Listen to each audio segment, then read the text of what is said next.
Welcome to Savvy Business, Life Unscripted with your host, Christina Rivera, where our guests share their wisdom and valuable business tips, empowering our audience to expand their personal potential. Hi, Lucie LeBlanc. Welcome to Savvy Broadcasting, a Life Unscripted. We're so grateful to have you here today. How are you? Thank you so much. How are you? I'm doing fabulous. You're here to share your latest best-selling book, Ordinary Parent, Raising Extraordinary Children. And a good many of our listeners are business owners, but also parents. And I know you're going to have a lot of wonderful wisdom to share with them to help them on their road to parenting. And we could always be better at that and, listen to our kids and understand them better. So I'm grateful to have you here today. Yeah. Tell me, what really prompted you to write it? Well, I'm a mother of 3 children. My children are now young adults, but I stayed home to raise my children because this is something I was really looking forward to do. I didn't want anybody else to raise my children because I wanted to raise them the way I wanted. And then when they were in primary school, I wanted to start a new career. And in order to accelerate my result, I decided to work with a mentor. I work with the legendary Bob Proctor. Everybody, a lot of people know Bob Proctor. Absolutely. And it has really changed my life. But also what Bob taught me is a concept that if they would be teaching this in our school system, I don't think our society would be struggling the way we are. I mean, we have unlimited potential within us. Yeah. And they never speak about this in school. And this is something they should be really teaching us from preschool on to university, because they are tools for us to express ourselves. Yeah, absolutely. And interestingly enough, I remember my mom talking about money. Ooh, the big taboo money. It's very taboo in our culture. They don't teach you how to balance a checkbook in school, along with a lot of other practical measures to grow as a human being. What have you found are some of the things missing in, the school system, or what we don't teach our children? Well, first of all, we are taught to follow conformity. And we are pushing our children to do what our parents have pushed us to do. Yeah. And it's obviously not working. I mean, of course, children are born perfect. And as they enter the school system, they are told to color within the lines. They keep hearing, don't do this, follow the rules, stay quiet. And basically, they lose their freedom. They cannot express themselves.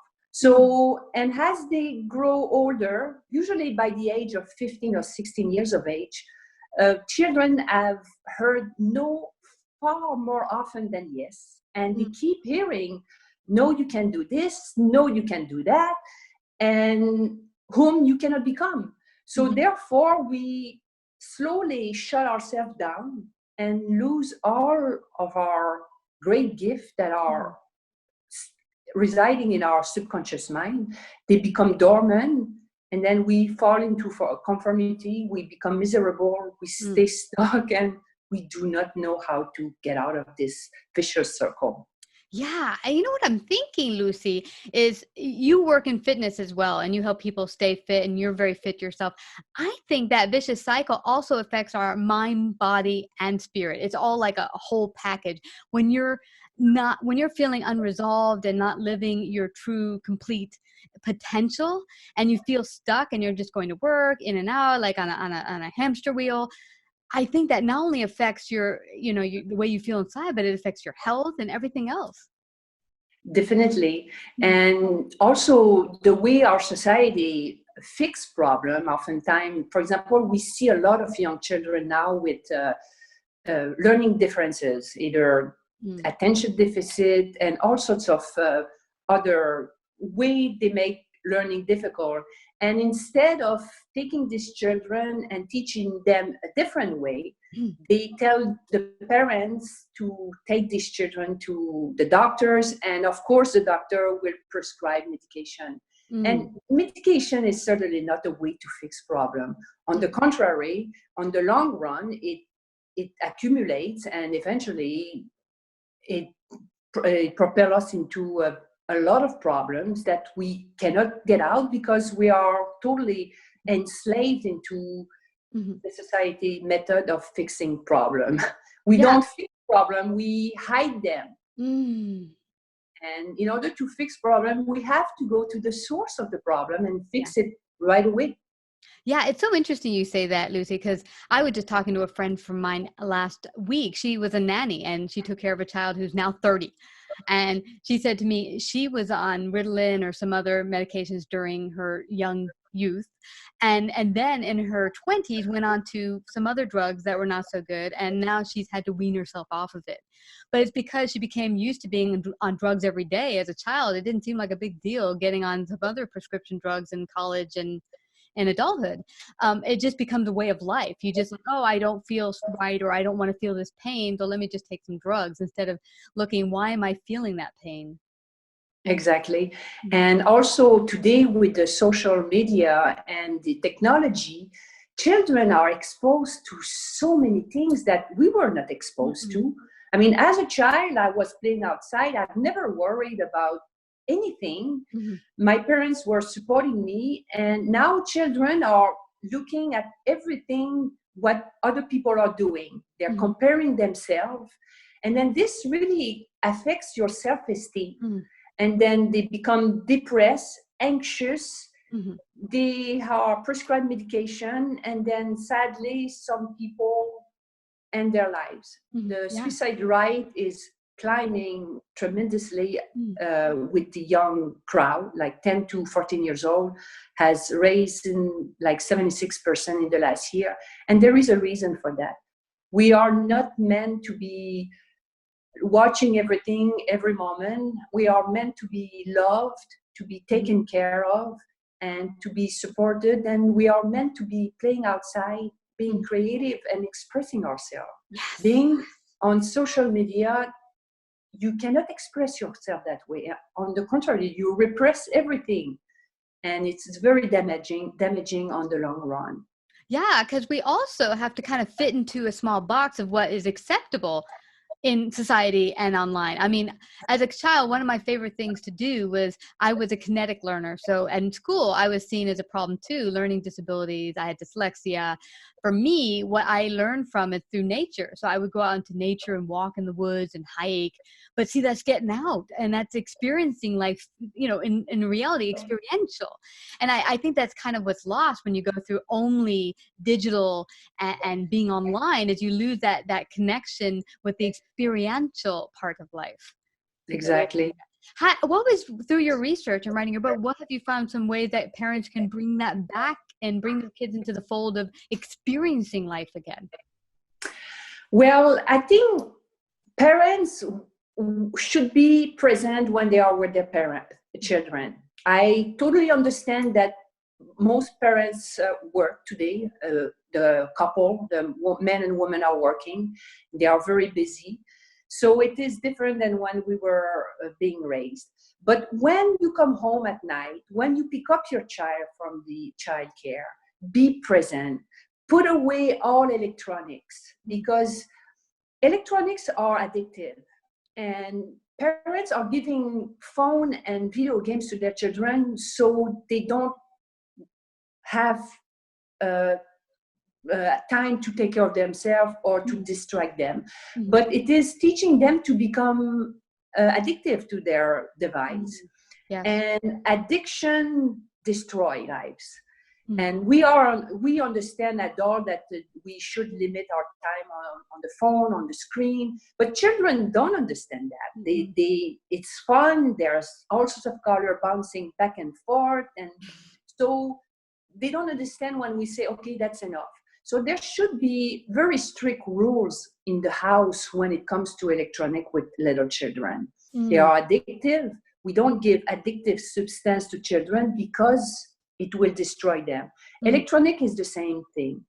Children needs to use crayons, to be painting, to be playing pretend, to be jumping up and down, to laugh.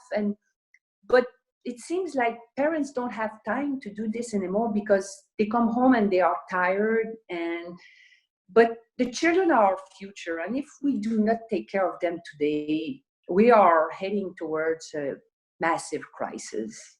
Yeah. And what do you perceive will be the actual ultimate crisis? Will it be disconnection of human beings? What will it be from your perspective? That disconnection from human being. And when you find yourself in crisis, you have nothing or no one to turn around and reach for help. Yeah. If you are supportive of your children and you're always there for them, they will know eventually that, oh, I can call my mom, I can call my dad.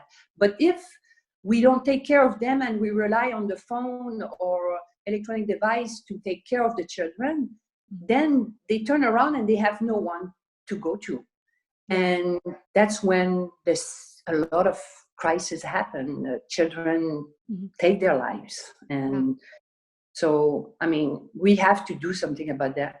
I think the government should imply very strict rules about phone and children, because that's what is destroying us. Yeah. Well, I think it starts with personal responsibility of the parents, because you know what I find from parents? I have a friend of mine, beautiful mom, loves her kid to death, but she admitted to me recently, I'm addicted to my phone. I did not realize until I decided to leave my phone at home one day that I felt anxious without being able to check my phone. And then she started to actually pay attention. How much do I pick it up in 1 hour? It was like 60 times in 1 hour. And then when you realize, oh my gosh, I'm completely addicted to picking up this phone. And what is it? I got a text, I got a like. I mean, what is that? So I think kids often don't get from what you say. I think they get more from what you're doing as a parent. And if you're constantly showing that addiction, kids are going to be like, well, you're doing it, mom. Why can't I? Exactly. We teach through examples, and we should be our children's role model. So that's why when we get home at night, it's very important to be present, to spend time with them, to read to them, and to really talk to them and see how was their day, what they've accomplished today. There's a lot of children out there being bullied, and their parents are not even aware. Perhaps it's because they are not asking their children what's going on in their lives. So, and you know what I think it is, Lucie? I think everyone has become so disconnected themselves that because what I've talked to my friends who are parents who say, well, I don't have time, I get home, it's so late, I can't even cook for my kid. I'm like, really? I think what social media or the modern technology of computers have done is made it like you're on 24/7. Like when I leave work, sometimes the people I work with say, well, you didn't contact me with 7 p.m. You had a cell phone, right? I'm like, well, I get back to you tomorrow. But I think with the age of digital, people think you're on 24/7, and you have to put up the boundaries to say, no, after 7, 6, whatever, I'm off until tomorrow, work is done. It's family time. Exactly. We must have some rules. And I think also today we thrive on instant gratification. So you feel bad, you go on Amazon, buy something, hey, I feel better. And that's the same thing with likes and dislike on your Facebook or your messaging. You want to hear right away, and if you don't, you feel what happened? Yeah, they're ignoring me. Yeah, it's because we have a life. Exactly. You know what's interesting, Lucie? As a kid, I remember we used to play a lot of board games, and like charades, whatever, and it kind of caused you to get out there and be a little creative and do things together creatively.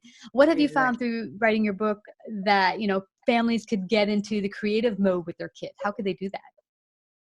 Well, one thing that is very powerful is playing pretend. Your imagination is one of your greatest faculties. It's a marvelous faculties. And we have to understand that imagination is the first step to creation. Therefore, with imagination, you can go from being sad to very happy. Einstein says, with logic, you can go from A to B. With imagination, you can go anywhere you want. So playing pretend is a very important game to do with children. And imagination is a healthy refuge for children to escape reality. Yeah. So when the children play pretend, you can join. Just put a costume and just play at their level. And it's very, very important. the sad thing is when we begin our school, imagination or daydreaming is not very something that is acceptable in a classroom. So therefore, when we go on to daydreaming, we are punished for it. So eventually, slowly and slowly, we tend to set aside our imagination, and eventually it vanishes. And we have to understand that our creative faculties are our subconscious is filled with unlimited power. And if we do not use them or practice them, these faculties are like muscles. So you don't use your muscle, you'll become very, it's going to atrophy. It's the same thing for imagination or our creative faculties, which are perception, imagination, reason, willpower, intuition, and reasoning. Yeah. And these faculties are the faculties that make us stand out from the animal kingdom. Thinking is our highest function, and with thinking, you can start with a very simple idea, evolve to a bigger idea, and eventually it becomes a physical manifestation. If we look around us, everything has been created by an idea. And it started there. Exactly. So imagination is very powerful. Think, pretend, affirmation, and positive affirmation, visualization. Yeah. These are. You mentioned some of those main points of what we could do to get back to our creativity. And interestingly, what do we do as adults a lot of times? You do vision boards. It's like another way to pretend, another way to be in the reality you eventually want to create or be in. And kids do that when, they play these games and cops and robbers or whatever, because maybe one day they'll be a cop or, but it's envisioning that so they could see their life later on. I remember as a kid actually playing checkout in my room, because you see people doing it, you imitate, let me see, I'm going to be a checkout girl today or something like that. But yeah, I think we lose that play, and it's an element of the way kids learn, and we could bring it back into our adulthood. I mean, I think that's kind of the reason I like board games with my family so much. But, Lucie, this has been such a fascinating conversation. We could go on a long time. This is really fascinating. I don't want us to leave with our audience finding out how they can find out more about you and get your book. How can they do that? My book is available. It's called Ordinary Parents Raising Extraordinary Children. And it describes a very scientifically and proven system to condition your children for success. We can condition our subconscious mind, but it requires some effort and a technique, a formula. It's the same thing if you want to become fit. You eat healthy, you go to the gym, you lift weight, and then you become healthy and in good shape. It is the same thing with your subconscious mind. We can program our subconscious mind and the children's conscious mind. It's easier to do it for children because they are perfect, they are blank, and they have no habits. And also it is during the 5 first years of her life that a child is conditioned. And once the child is conditioned, whatever has been presented to the child's subconscious mind will eventually develop. And our children usually follow in our footsteps. So if you are not happy today, you are dissatisfied, your children will probably pick up on that and eventually be in your shoes. But there is a way to avoid that by studying how the mind works. It's fascinating. So you have a website, or where can they go? Yes, they can contact me through email. My email is Lucie at Lucie LeBlanc lifecoach.com, and my website is Lucie LeBlanc lifecoach.com. Awesome. I will put that on the show page as well. Well, Lucie, I have to thank you so much for coming to share your great wisdom today on Savvy Broadcasting. Thank you. It was my pleasure, and thank you so much for having me on the show. I had a blast. Me too. Thank you. Thank you. Bye-bye. If you like this episode, please share. To hear more Savvy episodes and Savvy Biz tips, go to lifeunscriptedradio.com. To become a guest or participate in paid sponsorship, email us at Christina@lifeunscriptedradio.com.